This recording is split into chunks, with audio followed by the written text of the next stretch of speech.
Yan, magandang tanghali ulit sa inyo mga kabiyahe. Inabot na naman po tayong tanghalian dyan. At ayan, may baon po tayo.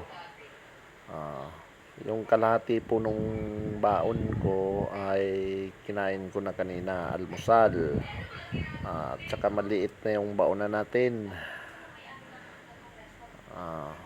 Tapos, may hinahanap pa yata. Yan, maliit na yung ating baunan dyan. Inahati na lang natin para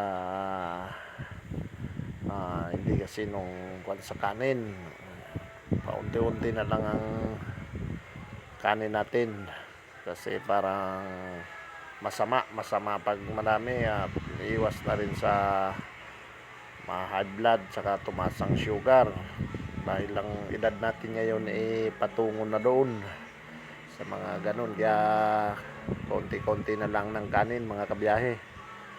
Ayan, pinabawanan tayo ng asawa ko ng pangulam.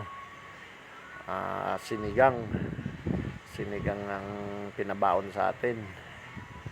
Okay at may sabaw-sabaw, kaya lang napakainit naman ng panahon, talagang papawisin. Yan, igop abaw tayo ngayon at walang tupak si Mrs. Napabaunan tayo ng sinigang, linutuan tayo, ay talagang puwerte. Ika nga sa albay, malaka puwerte. Ayan, okay, kain po tayo mga kabiyahe.